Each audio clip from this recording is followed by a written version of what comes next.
जय श्री राधे कृष्ण। आइए भागवत की महिमा के बारे में जानते हैं। श्री भागवत के दर्शन से, श्रवण से, पूजन से पापों का नाश होता है। श्रीमद् भागवत बार बार सुनने से परमात्मा से प्रेम बढ़ता है। कथा सुनने के बाद भी पाप ना छूटे तो कथा का श्रवण व्यर्थ हो जाता है। आइए जानते हैं भागवत कथा से धुंधकारी को किस प्रकार मुक्ति मिली।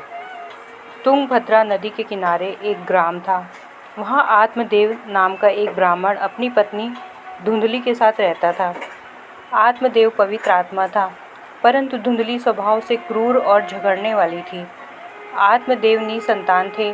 संतान के अभाव से आत्मदेव दुखी रहते थे, अतः उन्होंने आत्महत्या करने का निश्चय किया।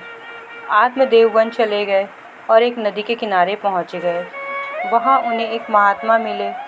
आत्मदेव महात्मा के पास जाकर रोने लगे, तो महात्मा ने उनसे रोने का कारण पूछा।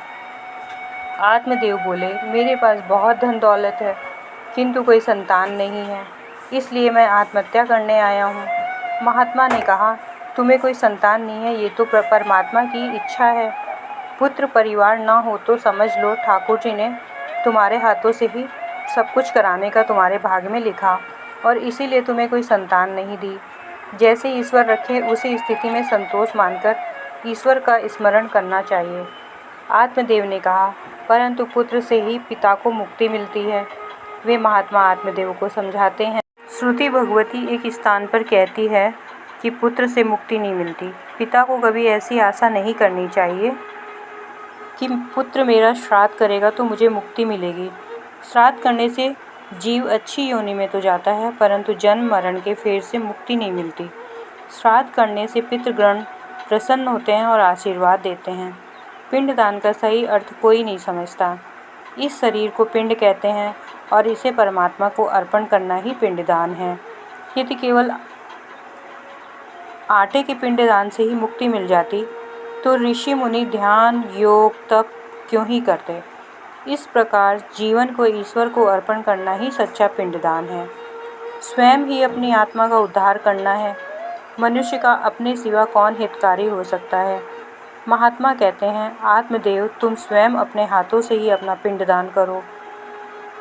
आत्मदेव को महात्मा की यह बात ना जची। उसने कहा कि पुत्र सुख आप सन्यासी क्या जाने, अतः आप ऐसा कहते हैं। महात्मा ने आत्मदेव को सुंदर उपदेश दिया, परंतु आत्मदेव ने दुराग्रह करते हुए कहा कि मुझे पुत्र दो वरना मैं प्राण त्याग कर दूंगा। महात्मा को दया आई और उन्होंने उसे एक फल देकर कहा, इस फल को अपनी पत्नी को खिलाना, तुम्हारे यहाँ योग्य पुत्र होगा। आत्मदेव फल लेकर घर लौटा और अपनी पत्नी को फल दिया, परंतु धुंधली ने फल खाने के बजाय अनेक तर्क कुतर्क करने लगी। उसने सोचा, फल खाने पर मैं गर्भवती होंगी और बालक को पालने में बहुत कष्ट उठाने पड़ेंगे। धुंधली का पुत्र की इच्छा तो है, किंतु बिना कोई दुख झेले, यह मनुष्य का स्वभाव है। उसे सुख की इच्छा तो है, परंतु बिना किसी कष्ट के। मनुष्य पुण्य किए बिना पुण्य का फल पाना चाहता है और पाप करता है, परंतु पाप का फल नहीं चाहता। धुंधली अपनी छोटी बहन के यहाँ जाती है और उससे युक्ति पूछती है, तो उसकी छोटी बहन कहती है, मुझे बालक होने वाला है, मैं उसे तुम्हें दे दूँगी, तुम केवल गर्भवती होने का नाटक कर लेना। छोटी बहन के कहने पर धुंधली ने वह फल गाय को खिला दिया और समय आने पर बहन का पुत्र ले आई और जाहिर किया कि यह मेरा ही पुत्र है। धुंधली ने उसका नाम धुंधकारी रखा। दूसरी ओर जिस गाय को वह फल खिलाया गया था, उसे गाय जैसे कानों वाला मनुष्य के आकार का बालक हुआ।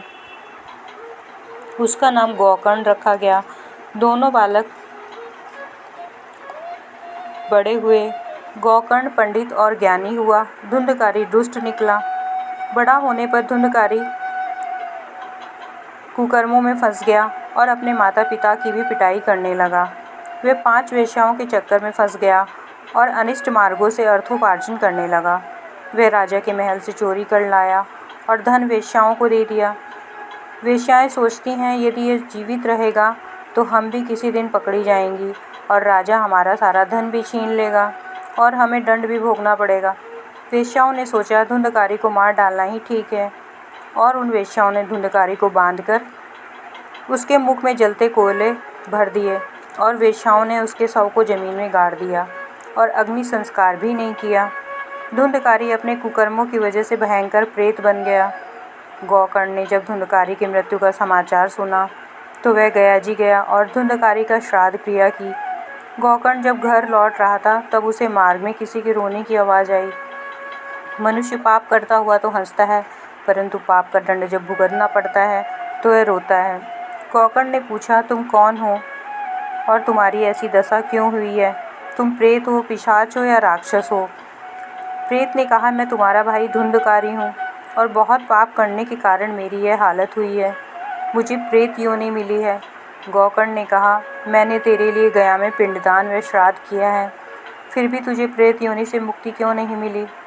धुंधकारी ने कहा, कितने भी श्राद्ध कर लो मुझे मुक्ति नहीं मिलेगी। गोकर्ण ने कहा, तुम्हें सद्गति कैसे प्राप्त होगी, ये कल मैं सूर्य नारायण से पूछूंगा।